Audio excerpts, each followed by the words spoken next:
Hello नमस्कार, स्वागत है आपका टेक्स्ट बुक सुपर कोचिंग पर। तो एसएससी ने अपना रिवाइज एग्जाम कैलेंडर जो है रिलीज कर दिया है और जो सबसे पहला नोटिफिकेशन आने वाला है वो है सिलेक्शन पोस्ट फेज 13 का। वैसे तो ये नोटिफिकेशन आपका 16 अप्रैल को ही आना था, लेकिन कुछ कारणों की वजह से जो पुराना एग्जाम कैलेंडर है उसको अंडर रिव्यू डाला गया और फिर रिवाइज एग्जाम कैलेंडर जो है वो रिलीज कर दिया गया है। अब आपका जो नोटिफिकेशन है वो 2 जून को रिलीज होगा फेज 13 का। फेज 13 का नोटिफिकेशन 2 जून को आपका आने वाला है। तो कितनी वैकेंसीज आ सकती हैं, एलिजिबिलिटी क्या रहेगी, एग्जाम पैटर्न क्या होगा, सिलेबस क्या होगा और सैलरी का स्ट्रक्चर क्या रहता है, ये सारी चीजें इस सेशन इस वीडियो में हम डिस्कस करने वाले हैं। देखिए मैं एक चीज बोलता हूं, सारे नोटिफिकेशन सारे एग्जाम जो हैं वो बेस्ट होते हैं, सारी पोस्ट बेस्ट होती हैं, लेकिन मैं सिलेक्शन पोस्ट इसलिए बोलता हूं क्योंकि इसमें हर किसी के लिए कोई ना कोई पोस्ट, कोई ना कोई वैकेंसी होती है। 10वीं पास हो, 12वीं पास हो, ग्रेजुएट हो या ग्रेजुएशन से ऊपर भी अगर आपके पास कोई क्वालिफिकेशन है तो आप सिलेक्शन पोस्ट में अपने लिए कोई ना कोई वैकेंसी, कोई ना कोई पोस्ट निकाल ही लेंगे। सैलरी स्ट्रक्चर भी आपका हर तरह की सैलरी है यहां पर, ठीक है, हर तरह की सैलरी जो है यहां पर आपको देखने को मिलेंगी। तो बहुत अच्छी वैकेंसीज जो हैं वो आपकी सिलेक्शन पोस्ट में देखने को मिलती हैं। ठीक है, एलिजिबिलिटी क्राइटेरिया वगैरह सब कुछ बहुत सिंपल है। सबसे बड़ी बात क्या होती है इसमें, जो है 2 एग्जाम नहीं होते, एक ही एग्जाम होता है। तो बहुत सारी पॉजिटिव चीजें होती हैं और आपको जो पोस्टिंग भी है ना वो देखिए, एसएससी सिलेक्ट, ये सैलरी लिखा है एक्चुअल में, इसको हटा देते हैं, ठीक है, ये हटाइए। Selection post is a recruitment examination conducted by the Staff Selection Commission of India to fill specific position in various government ministries and department। जो केंद्र सरकार के अलग अलग मिनिस्ट्रीज या डिपार्टमेंट होते हैं उनमें जो है वो पोस्ट होती है, उनको भरने के लिए यहाँ पर जो है ये पोस्ट होती है। और ये प्राइमरली जो है ग्रुप बी और सी की non gazetted non technical vacancies रहती हैं। ठीक है, वहीं पर पोस्टिंग मिलती है जहां पर एसएससी, सीजीएल, सीटसेल या एमटीएस में आपको पोस्टिंग मिलती है।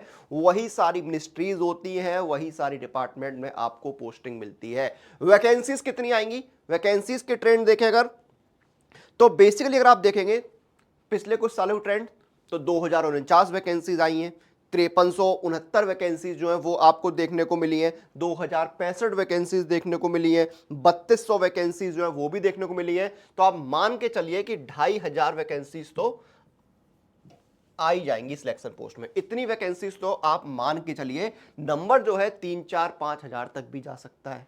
ठीक है, इतनी वैकेंसीज तो मान के चलिए, मेरा मानना है 2000 के आसपास 2500 वैकेंसीज जो है वो तो रहती रहती है सिलेक्शन पोस्ट में। इतनी वैकेंसीज तो रहती ही रहती हैं। ठीक है, ये वैकेंसीज हो गई। अब आगे बढ़ते हैं, एलिजिबिलिटी देखिए। एलिजिबिलिटी मैंने क्या बोला, हर एज ग्रुप के लिए, हर एजुकेशनल क्वालिफिकेशन ग्रुप के लिए वैकेंसीज होती हैं। 18 से 25 साल की एज लिमिट भी होगी, 18 से 27 साल की एज लिमिट भी होगी, 18 से 28 भी एज लिमिट होगी, 20 से 27 भी होगी, 18 से 30 भी होगी। तो सारी एज लिमिट के लिए कोई ना कोई जो है वैकेंसीज रहती हैं। और क्वालिफिकेशन देखिए, 10वीं पास वाले भी अप्लाई कर सकते हैं, 12वीं पास वाले भी अप्लाई कर सकते हैं, ग्रेजुएशन किया है वो भी अप्लाई कर सकते हैं, जिन्होंने ग्रेजुएशन से ऊपर भी पढ़ाई कर रखी है वो भी अप्लाई कर सकते हैं। तो सबके लिए मतलब इसमें सीजीएल, सीटसेल, एमटीएस सारे जो क्वालिफाइड स्टूडेंट है वो इसमें आके समा सकते हैं, इसके लिए एलिजिबल है। क्लियर है चीज, आगे बढ़ते हैं। अब सिलेक्शन प्रोसेस, रिटन एग्जाम और आपकी जो पोस्ट है उसके अकॉर्डिंग जो है वो आपका होगा स्किल टेस्ट। कोई मेंस एग्जाम नहीं है, कोई इंटरव्यू नहीं है। ठीक है, एग्जाम का पैटर्न इतना सिंपल है, मैं अभी आपको समझाऊंगा, एग्जाम पैटर्न भी समझाऊंगा और सिलेबस भी समझाऊंगा आपको। लेकिन उससे पहले देखिए, अगर आप तैयारी कर रहे हैं, एसएससी का एग्जाम कैलेंडर आपके पास है, अगर आप तैयारी कर रहे हैं उन एग्जाम्स की, एसएससी के इंडिविजुअल एग्जाम की सुपर कोचिंग भी अवेलेबल है, सीजीएल की भी है, ठीक है, एमटीएस की भी है, स्टेनो की भी है, सीपीओ की भी है, सिलेक्शन पोस्ट की भी है, फाउंडेशन बैच भी है, सीटसेल की भी है।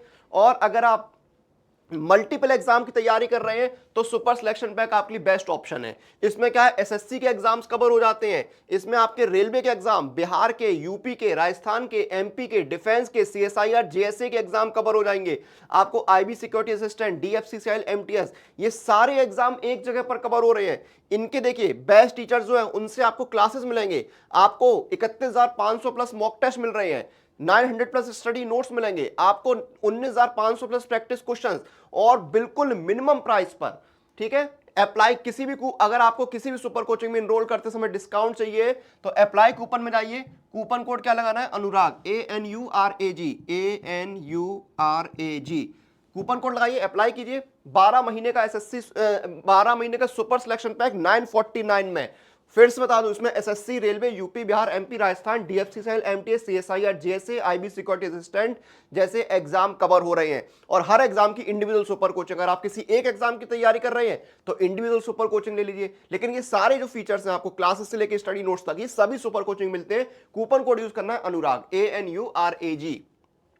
आगे बढ़ते हैं। अब देखिए exam pattern, 3 separate computer based examination होते हैं, मतलब 10वीं पास वालों के लिए अलग, 12वीं वालों के लिए अलग, और ग्रेजुएशन और उससे ऊपर वालों के लिए अलग। ठीक है, लेकिन एग्जाम पैटर्न सेम रहता है। तो चेंज क्या होता है? डिफिकल्टी लेवल, 10वीं वालों के लिए सरल क्वेश्चंस आएंगे, 12वीं वालों के लिए थोड़े से मॉडरेट आएंगे, और जो ग्रेजुएशन है उससे ऊपर वाले हैं उनके लिए थोड़े से और ज्यादा मॉडरेट, या मॉडरेट ही बोलेंगे, मैं हार्ड नहीं बोलूंगा। ठीक है, अब पैटर्न क्या है? जनरल इंटेलिजेंस 25 सवाल 50 नंबर के, जनरल अवेयरनेस 25 सवाल 50 नंबर के, क्वांट के 25 सवाल 50 नंबर के, इंग्लिश के 25 सवाल 50 नंबर के, 100 सवाल आएंगे 200 नंबर के टोटल। ठीक है, नेगेटिव मार्किंग रहेगी, हर गलत जवाब पे आधा नंबर जो डिडक्ट हो जाएगा। ठीक है, अब देखिए सिलेबस क्या है? सिलेबस भी ऑलमोस्ट सारे टॉपिक जो है वो ऑलमोस्ट सेम रहेंगे, सिर्फ डिफिकल्टी लेवल चेंज होगा। अब जैसे आपका मैट्रिकुलेशन में क्या क्या आता है, इसमें आपके देखिए प्रॉब्लम सॉल्विंग हो गया, स्पेस विजुअलाइजेशन हो गया, ठीक है, सिमिलरिटीज एंड डिफरेंसेस हो गया, judgment, decision making, visual memory, discriminating observation, relationship concept, figure classification, arithmetical number series, non verbal series, ये सब कुछ आपका यहां पर रहता है। जनरल अवेयरनेस में क्या है? देश और दुनिया में जो कुछ घटित हो रहा है, भारत और उसके पड़ोसी देशों पर जो है वो सवाल आते हैं। ठीक है, साइंटिफिक जो एस्पेक्ट्स हैं उन पर सवाल आते हैं, हिस्ट्री पर, कल्चर पर, स्पोर्ट्स पर, ज्योग्राफी पर, इकोनॉमी पर, फाइनेंस पर, पॉलिटी पर, भारत का संविधान, ठीक है, साइंटिफिक रिसर्च, इन सब पर सवाल देखने को मिलते हैं। अब क्वांट में क्या क्या आपका आता है?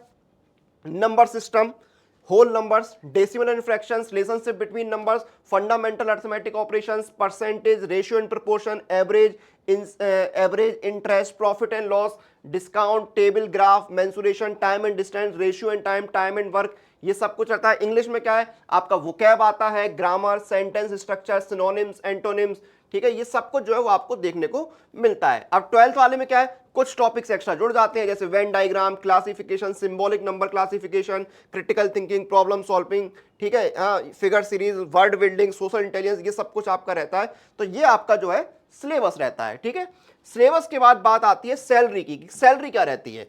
अब देखिए इतनी सारी पोस्ट है तो सैलरी स्ट्रक्चर भी अलग अलग होगा। अब यहां पर देखिए पे लेवल 1 से शुरू हो जाता है, 18,000 बेसिक पे, इसमें आपको डीए मिलेगा, 55% डीए चल रहा है ना अभी, डीए मिलेगा, आपको एचआरए मिलेगा। दिल्ली में है तो एचआरए क्या होगा? बेसिक पे का 30% होगा, छोटे शहर में जो है बेसिक परसेंट का 20%, और छोटे शहर में बेसिक परसेंट का, बेसिक सैलरी का 10%।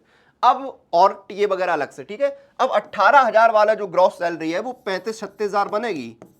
ठीक है, 19,900 बेसिक पे जो पे लेवल 2 में आएंगे, ग्रॉस सैलरी 40,000 हो गई। 21,700 बेसिक पे ग्रॉस सैलरी 42-43,000 हो गई। 25,500 बेसिक पे ग्रॉस सैलरी 50,000 हो गई। 29,200 बेसिक पे ग्रॉस सैलरी 58,000 हो गई। 35,400 बेसिक पे ग्रॉस सैलरी 70,000 हो गई। ठीक है, 44,900 बेसिक पे ग्रॉस सैलरी 88,000 हो गई। मतलब मैं यहां पर जो है इस समय वो स्थिति है कि जो आपकी बेसिक पे है उसकी डबल आपकी ग्रॉस सैलरी हो जाती है सेंट्रल गवर्नमेंट में। 55% तो सीधे डी हो गया। दिल्ली में अगर आपकी पोस्टिंग है 30% तो आपका एचआरए हो गया। कितना हो गया? बेसिक सैलरी का 85% तो यही हो गया। उसके ऊपर से आपको जो है टीए वगैरह मिलते हैं, तो आपका ऑलमोस्ट जो है जितनी बेसिक पे है उसके 100% अलाउंसेस जोड़ लो तो डबल ही सैलरी ऑलमोस्ट हो जाती है। तो शानदार सैलरी है। काम जो है आपकी पोस्ट के अकॉर्डिंग होता है, कोई फील्ड वर्क वगैरह नहीं होता है इसमें ज्यादा।